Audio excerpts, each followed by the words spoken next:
Joining now to weigh in, representing Arizona's 8th Congressional District, Congresswoman Debbie Lesko. Congresswoman, thank you so much for joining me. So, Congresswoman, obviously a lot to chew on here. But first, I guess I'll start with Dr. Fauci, who is suggesting maybe people need to look at those vaccine passports before you allow them in your house during the holidays. I know in my household, we won't be doing that.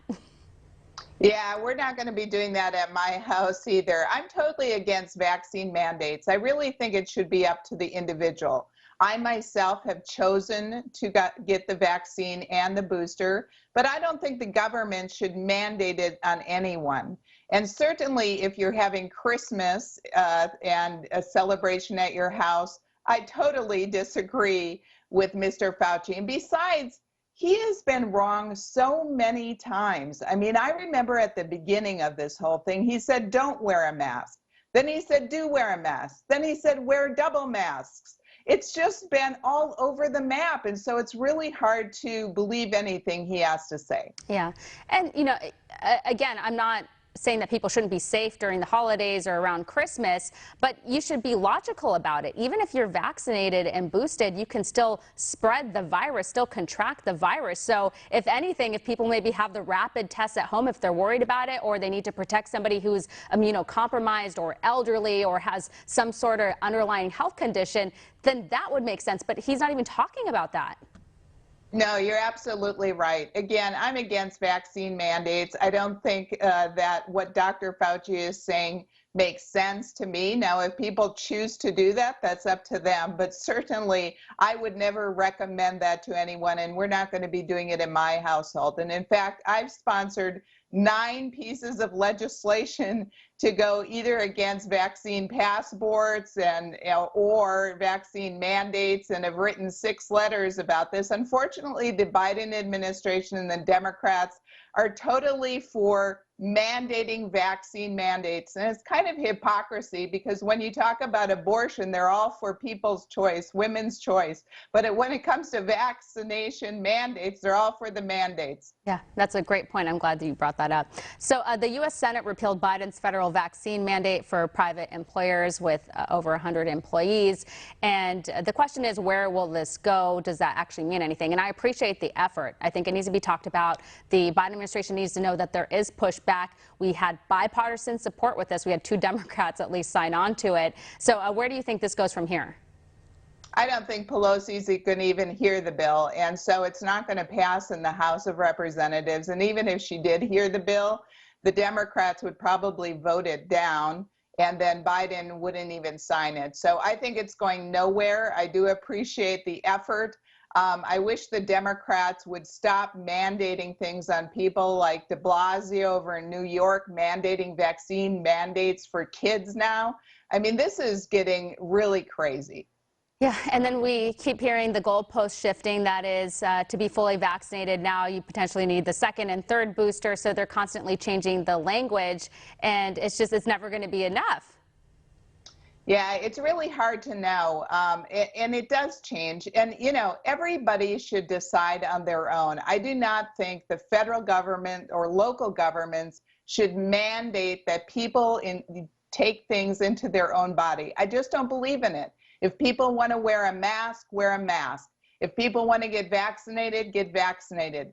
But the more that the government, and specifically Biden and Democrats, push to mandate these things, the more that people start to question if I should get this. Like, what is the government up to? Because I've talked to people about this. They're really scared to take the vaccination, and I think it should be up to them. Yeah, and also, too, there's just so many people like you who are vaccinated and boosted, but they're just uncomfortable with this level of government overreach, and that's why they're speaking out about it. And I know there's a lot of liberals that watch this show and cut my clips and say I'm an anti-vaxxer. Not true. I'm totally not an anti-vaxxer. I'm just for people making a decision with their doctor, not just being told what to do by the federal government or being told and influenced by a talking head TV host. So I just want to make that clear.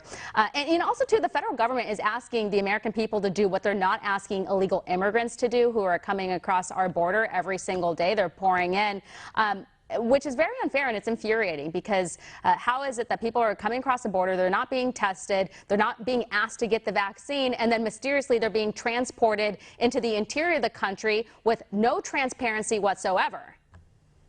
You're absolutely right. It makes no sense. The Biden administration, the Democrats want open borders, and I believe they prioritize illegal immigrants over U.S. citizens. It's in their legislation and their actions. I'm in a border state of Arizona, in Yuma, Arizona. Yesterday, the mayor of Yuma declared an emergency. They average at least 1,000 new illegal immigrants are crossing each and every day. It's a huge crisis. Their 911 system was overloaded with illegal immigrants asking for water, asking for hospitalization. The Customs and Border agents are overwhelmed over there. I've been told there's a gag order on the Customs and Border Protection agents, even though they're so frustrated right now. They're not happy with the new CBP commissioner, is what I've been told. But this is the Democrats. They want open borders. It's inconsistent, their policies. They want to mandate vaccine mandates on American citizens and legal residents, but not on illegals. And another problem that's really going on down in the Yuma border is that the cartels are recruiting juveniles, U.S. citizen juveniles, to human smuggle and drug traffic, drug smuggling over the border, and they do it because they know that the federal government will not prosecute these juveniles. So this is a huge problem with the fentanyl overdoses and deaths. I can't tell you enough how much I support what President Trump had done to secure the border, and I sure wish we'd go back to some of that. And by the way, the people in Yuma said they are not enforcing the Remain in Mexico policy, that is a false narrative. Wow.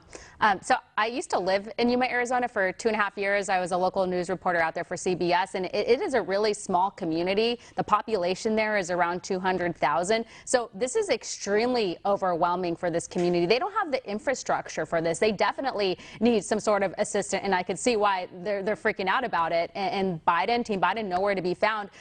Julio Rosas with Town Hall Media, he shared this video on Twitter. He said a group of illegal immigrants got tired of waiting for Border Patrol and left the area by the border wall to go to the Border Patrol station.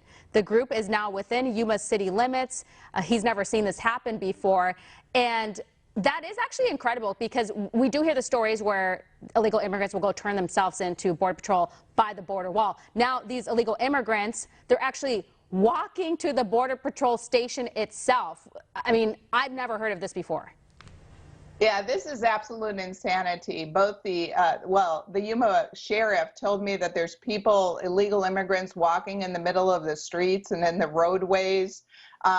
They're totally overwhelmed. And you can see, I mean, anybody could see that the illegal immigrants know that President Biden and the Democrats are totally accepting of them. Otherwise, they wouldn't be flooding from all over the world to come here. In fact, I put out a video on my Twitter feed, my official Twitter feed, Rep D Lesko, that shows a bus dropping off illegals near the border, and the bus had come from the Mexicali airport. So people from all over the world are being flown into the Mexicali airport, and then they're dropping them off near the border, and they're crossing the border in Yuma. It's absolute insanity, and the Biden administration wants it. I mean, you know, because on day one, they stopped construction of the fence, and then they stopped the Remain in Mexico policy. All of their legislation is pro-open borders. It's absolute insanity. It really is. So, and you touched on the national security issue part, that the drug cartels, they're part of this. And you just think of just in general what cities across this country are facing when it comes to the crime surge. Now add the cartels on top of this. It's just, I mean, it's just total chaos, and this is under Biden's watch. Well, Congresswoman, we're going to leave it here. We appreciate you joining us on the show. Thank you so much. Thank you. Of course.